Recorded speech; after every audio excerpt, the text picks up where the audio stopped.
Bonjour et bienvenue dans les conversations de l'Odyssée. Aujourd'hui, la conversation numéro 27 avec une personnalité pour qui j'ai déjà, alors que je l'ai vu que 2 fois dans ma vie, beaucoup d'estime et d'admiration, Madame la consul générale des États-Unis à Strasbourg, Darag Paradiso. Cher Darag, bienvenue. Merci pour l'invitation aujourd'hui. Merci beaucoup, cher Darag. Alors, comme c'est le protocole de l'amitié, on va se tutoyer chaque fois qu'on le peut. Sinon, il y a des vous ou des you qui vont intervenir. Merci. Mais ici, c'est le protocole de l'amitié et de la cinéphilie qui prédomine. Alors, je suis d'autant plus heureux de t'accueillir que nous venons d'apprendre que nous avons été, l'Odyssée, la salle de cinéma, a été classée parmi les 50 plus belles salles de cinéma du monde. Nous sommes à la 29e place et donc nous sommes un modeste écrin pour la belle personnalité que tu es. Et merci de ta présence. Alors, tu es arrivé à peu près au mois d'août, si j'ai bonne mémoire. Oui. Et évidemment, tout de suite, tu as été paralysé par le deuxième confinement. Oui. Donc, comment vrai. tu as vécu ça Oui. Comment Donc, tu as vécu c'est ça? ma première fois ici Oui. aujourd'hui et c'est très très joli. Mais tu as peut-être vu des photos quand même. Je pense que Oui, tous J'ai les vu en amis qui ligne, travaillent. mais comme toutes les activités, mais non, Voilà. c'était en ligne. C'est pas le même qu'être ici. Voilà. Alors, donc, je te le signale aussi, c'est une des 6 plus anciennes salles de cinéma du monde, Oui. toujours en activité dans son cadre d'origine. Il y en a 2 au Royaume-Uni, il y en a une à Madrid, Oui. il y en a une à Sarajevo, une à Saint-Pétersbourg, et il y en a... Voilà, la lumière est revenue, ce sont les aléas techniques. Il y avait un essai qui était fait et en réalité c'est parce que la salle de cinéma l'Odyssée était jalouse que l'on accueille une aussi rayonnante personnalité. Et j'étais en train d'expliquer à Darak qu'il y avait 6 salles parmi les plus anciennes du monde en activité, c'est-à-dire depuis avant 1914. Et la 6e, c'est la salle Aurora à Saint-Pétersbourg. Et donc, le rideau que tu vois derrière, c'est un rideau qui date de 1913. Ah. Voilà. Et la première séance a eu lieu le 3 janvier 1914. Voilà. Ok. D'accord. C'est une bonne histoire. Alors, la question que je posais, c'était évidemment, l'activité a été perturbée.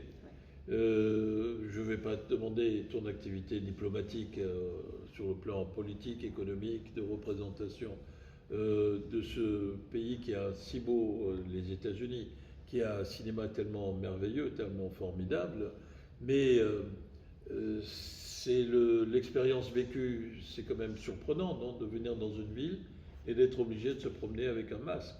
Oui. C'est un peu différent et je suis très très heureuse d'être à Strasbourg. C'est une très jolie ville, Oui. mais c'est vraiment un peu étrange d'arriver et les restaurants sont fermés et je n'ai pas beaucoup d'opportunités de rencontrer les gens. Donc je suis vraiment très très contente d'être ici en salle aujourd'hui. Oui. Mais je pense que ça c'est très difficile pour les gens de pas avoir les activités culturelles. Et pour nous aussi, le consulat est encore ouvert et nous faisons notre travail, mais la plupart est maintenant en ligne avec le Zoom et tous les autres logiciels en ligne. Mais le plus difficile pour moi, c'est que nous ne pouvons pas faire beaucoup d'activités avec la culture, avec l'échange. Et d'avoir la chance de parler avec les gens, c'est mon activité préférée. Eh bien, formidable. Et donc, nous attendons avec impatience la réouverture parce que Oui. nous avons les rendez-vous du cinéma US qui avait été commencé Oui. avec ta prédécesseuse et que nous piaffons d'impatience de continuer avec toi. Voilà. Oui. Alors, je voudrais qu'on profite de l'occasion pour dire un peu, parce que tu es la représentante officielle de ton pays, de ton État, quelle est la conception de la politique culturelle dans ton pays, c'est-à-dire quelle est la part des pouvoirs publics dans cette politique culturelle et quelle est la part d'intervention des fonds privés et du secteur privé. Dans l'aspect du film, dans la politique culturelle, Aux États-Unis, c'est vraiment, nous mettons l'accent sur le fonds privé. Ouais. Il n'y a pas beaucoup de fonds publics pour le cinéma. Et parfois, il y a des à la subvention. Oui. Peut-être la subvention pour les mettre en scène ou les autres qui ont le scénario pour le film, mais c'est relativement rare. Normalement, c'est le fonds privé, les fonds de studio à Hollywood ou les fonds privés pour les films indépendants. C'est difficile. Oui, alors qu'en France, il y a tout un système d'aide publique pour le cinéma, mais ça n'empêche pas le cinéma américain, jusque au début de la crise sanitaire, d'être le cinéma le plus important du monde par les spectateurs qu'ils voient, parce qu'il faut bien savoir qu'il n'y a que 5 pays, à ma connaissance, ou peut-être 6, où les spectateurs vont voir les films nationaux majoritairement. Il y a bien sûr les États-Unis, à peu près 97%. Il y a l'Inde, qui est un immense producteur, où c'est 98 ou 19%. Il y a la Chine, ça c'est récent. Il y a la Corée du Sud et il y a la Turquie, qui est bizarrement... mais même en France, qui est un pays très cinéphile, eh bien, le film français ne représente, selon les années, que 34 à 40% maximum des spectateurs. Mais quand toi, adolescente, tu étais aux États-Unis, je ne sais pas dans quelle ville tu as vécu, enfant et adolescente et puis étudiante, mais est-ce que tu as eu l'occasion de voir des films du reste du monde autre que des films américains? J'ai grandi à Portland, Oregon, dans le nord-ouest des États-Unis, et nous avions un bon choix de cinéma là-bas. Il y a un cinéma indépendant que mes parents ont aimé beaucoup. Et donc, quand j'étais petit, j'avais l'opportunité de voir quelques cinémas du monde. Le cinéma français et aussi le cinéma hongkongais. Ah oui, de Hong Kong, oui. C'est bien. Et japonais aussi. Et japonais, formidable. Alors, parlons de la situation aujourd'hui avec la crise sanitaire. Tu sais que l'industrie du cinéma et de l'audiovisuel est le deuxième poste d'exportation des États-Unis, après les armes. Mais c'est donc aussi un enjeu économique et diplomatique d'ailleurs considérable. Moi, j'ai vu, d'après ce que j'ai compris, beaucoup de salles de cinéma ont fermé. Le 5 mars, il y a quelques jours, à New York, il y a les salles qui ont commencé à réouvrir, mais pas plus que 25% de la capacité de siège. La semaine prochaine, peut-être à Los Angeles aussi. Ah, c'est bien, Los Angeles. Et donc, c'est de façon un peu diversifiée territorialement selon les États. Mais ça, c'est une décision du gouvernement fédéral ou c'est une décision des États ou des cinémas? Aux États-Unis, c'est une décision d'État ou de la ville. D'accord. C'est un peu différent qu'ici.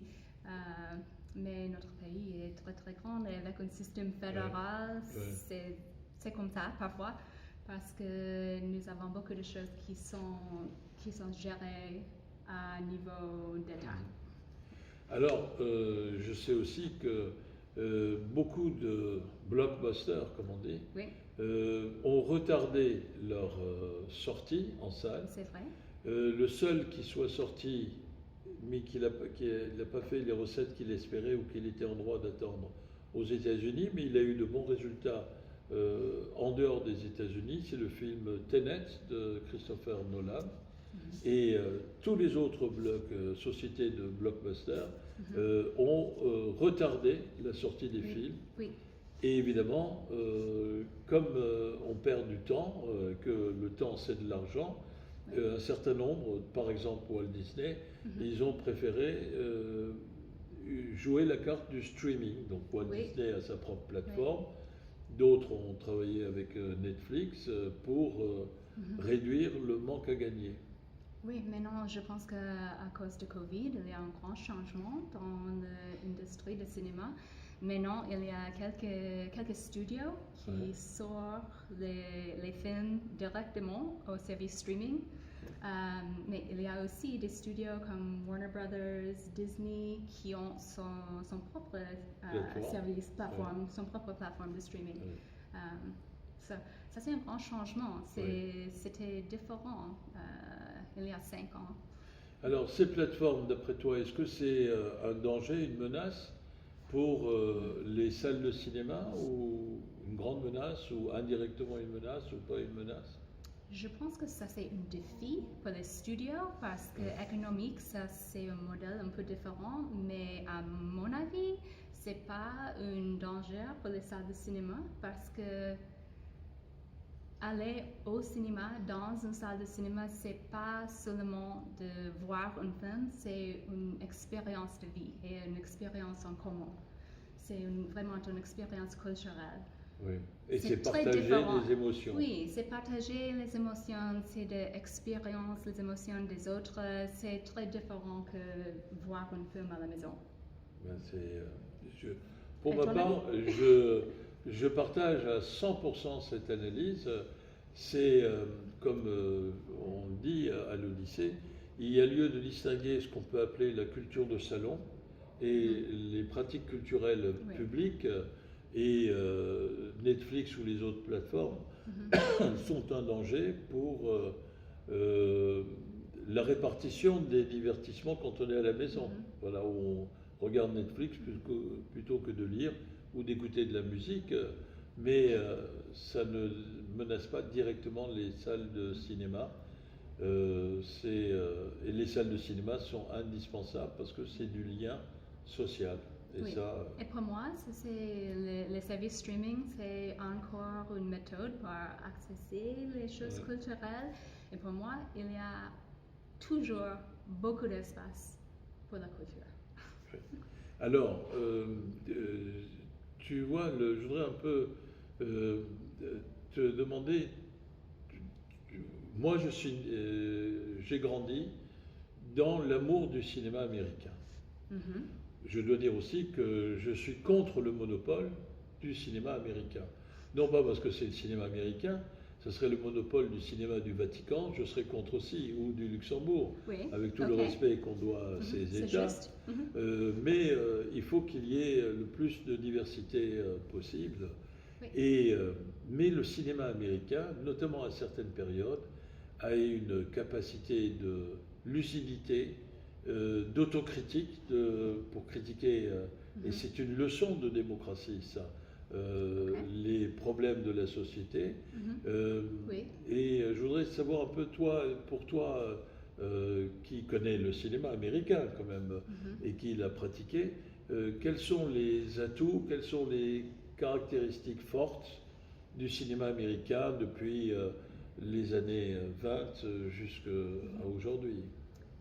C'est une bonne question et je pense que maintenant, il y avait un monopole dans le cinéma américain, mais maintenant, dans les années récentes, j'ai le sens d'avoir une plus grande diversité dans la représentation du cinéma américain.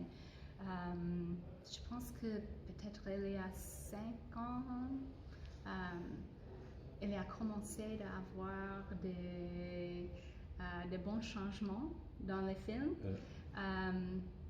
Peut-être on verra cette année avec l'Oscar parce que les candidats pour l'Oscar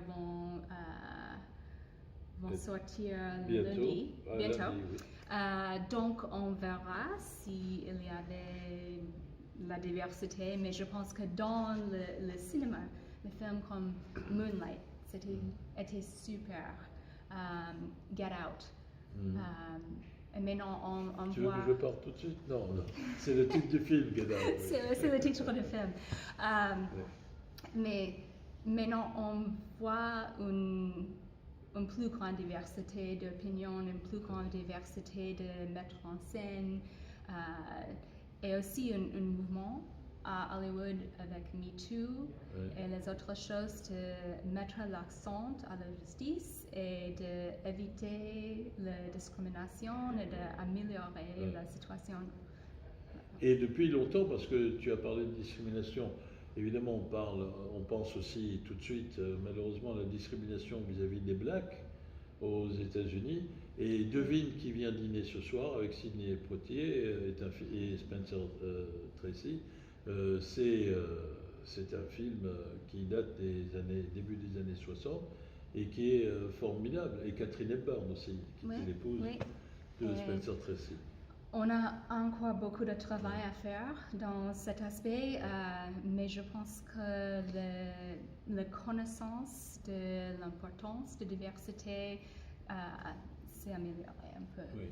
Mais en même temps, tu vois, ce qui m'a rendu admiratif du cinéma américain, si tu me permets que je donne mon témoignage, c'est d'abord cette formidable capacité à parler de choses sérieuses sans se prendre au sérieux. Oui. Alors, il y a plusieurs choses, notamment, il y a des comédies, que ce soit Capra ou d'autres, qui sont formidables, où il y a le genre de la comédie musicale, enfin des step dance avec Fred Astaire, où les personnages ne se prennent pas au sérieux, alors qu'ils parlent parfois de choses sérieuses, pas forcément dans la comédie musicale. Le personnage de Cary Grant, enfin les rôles qu'il a joués, c'est formidable. L'autre chose qui me frappe beaucoup, qui m'a toujours frappé, c'est que dans les relations, je dirais garçon-fille, homme-femme, c'est toujours la femme qui prend l'initiative et c'est elle qui décide. Par exemple, il y a, mais déjà avec des films avec Catherine Hepburn, il y a le schéma classique, le mariage, juste au moment où le pasteur est en train de dire si quelqu'un s'oppose à ce mariage, c'est maintenant qu'il doit parler ou se taire à jamais. Et au dernier moment, c'est soit la future mariée, soit celui qui est amoureux d'elle et qu'elle aime vraiment, qui intervient, et le mariage ne réussit pas. Donc c'est la femme qui décide, qui prend l'initiative. Ça ne veut pas dire que c'est le cas forcément dans la société, mais ça c'est quelque chose qui est formidable dans le cinéma. Et puis, mais tu as une réaction, tu n'as jamais été frustré par ces mariages qui auraient dû se faire et qui ne se font pas?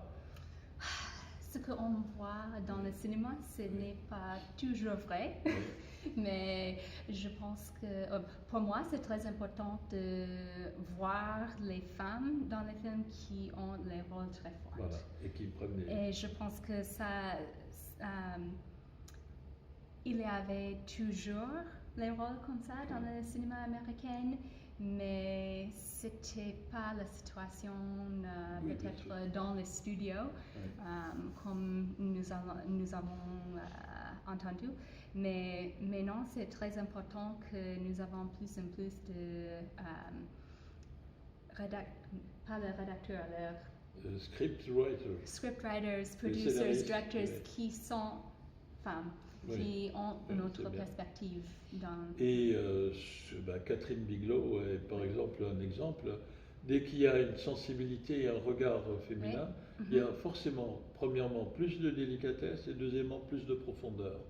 Parce que parfois... Et l'autre perspective aussi est dans les documentaires, on voit une différence, par exemple. Et alors, dans la revendication de l'émancipation féminine, un des films phares, c'est Thelma et Louise, évidemment, qui est un film extrême, mais formidable, très très fort. Il y a longtemps. Oui. Mais on l'a montré à l'Odyssée parce que nous, on pense que c'est pas uniquement les films récents. Mais à cette époque, c'était vraiment pioneer. Oui, c'était avant-gardiste. Et aussi une capacité d'autocritique. Par exemple, on pourrait discuter, mais parfois dans le western au départ avec John Wayne, tu avais des méchants sauvages qui avaient des plumes sur la tête, qui faisaient ouh. Et quand ils attaquaient une diligence et que John Wayne, dans la diligence, tirait et qu'il tombait, 10, 20, 30, on était soulagés. C'était quand même un peu une version, une vision, disons, un peu limite. Et puis, ils ont aussi fait des films, les réalisateurs américains, comme Little Big Man, qui ont rétabli certaines situations. Notre histoire. Et c'était intéressant, je suis aussi mère, j'ai un fils de 9 ans, donc à notre maison, je vois souvent les films comme Star Wars, et les autres films de Disney. Et c'était intéressant, la semaine dernière, nous avons vu un film de Disney, c'était un vieux film. Mais avant de voir le film, il y a un message par l'écran qui a dit que la représentation des minorités dans ce film ne sont pas très bons. Oui. C'était pas correct et c'est pas correct aujourd'hui et nous sommes désolés et nous n'avons pas changé le film, mais nous allons mettre l'accent maintenant à la diversité et mais c'est bien d'avertir parce que même Autant n'emporte le vent, Gone with the Wind, est un film qui n'est pas le plus progressiste du point de vue des relations blanc-noir, quoi. C'est clair. C'est vrai. Mais l'Amérique, peut-être la société a des problèmes, mais le cinéma, lui, il a su, comme il pouvait, selon les époques, surmonter ça, ou en tout cas dénoncer ça. C'est important de connaître la situation et de discuter maintenant. Voilà. Alors, tu vois, je vais te dire, moi, il y a, et ça c'est grâce au cinéma américain, les 2 plus beaux films, d'après moi, c'est purement subjectif, c'est d'une part To Be or Not To Be de Lubitsch, qui a été produit en 1942 aux États-Unis, qui est un humour juif qui est absolument extraordinaire. Je ne sais pas si tu l'as vu, le film, enfin, il mérite d'être revu ou vu. Et puis, l'autre film, c'est Cabaret de Bob Fosse avec Liza Minnelli.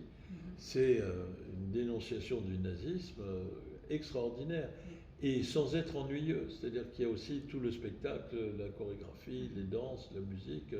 C'est vraiment magnifique.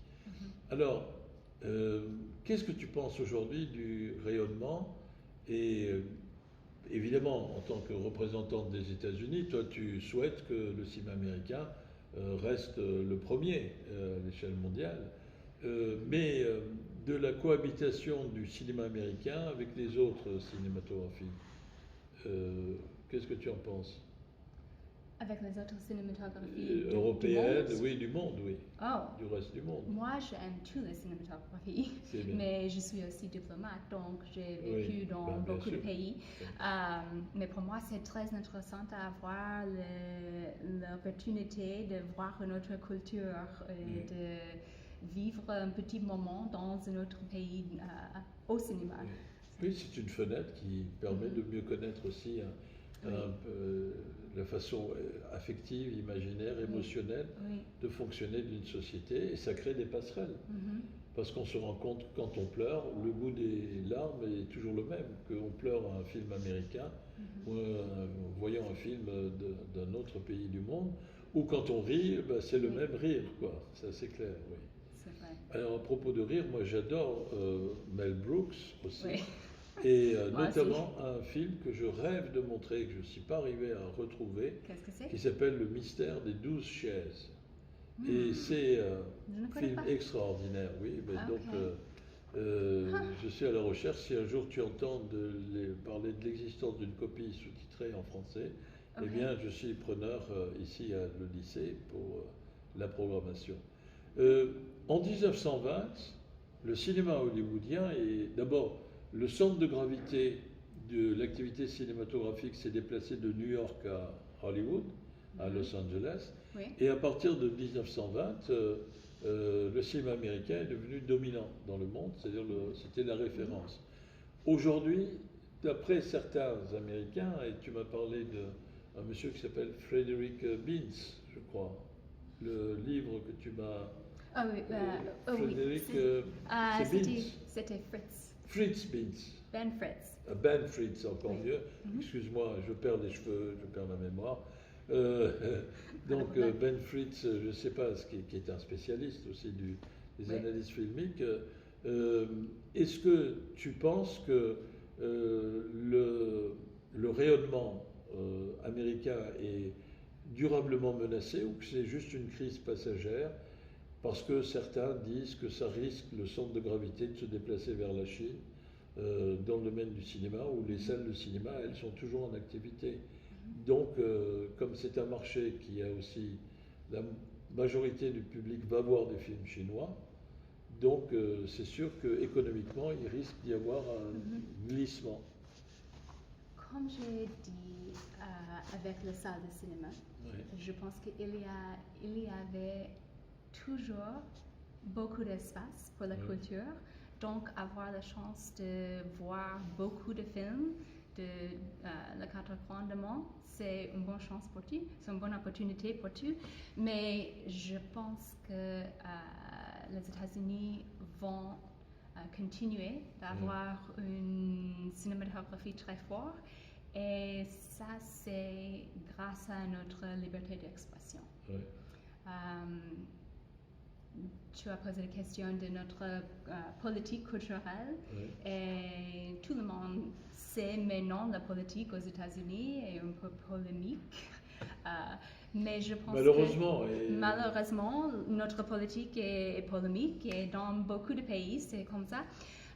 Mais je pense que la culture est une force que nous réunit, qui nous réunit. C'est très important d'avoir une culture, de partager. Et c'est bon d'apprendre de la culture des autres aussi. Mais je pense qu'avec notre liberté d'expression, on va continuer d'avoir les bonnes histoires de partager avec le monde. Je suis entièrement d'accord et c'est le souhait que je formule aussi. Parce que toi, tu as des obligations de réserve en tant que diplomate. Mais ce que je peux te dire, moi, en tant que modeste programmateur d'une salle de cinéma comme le lycée...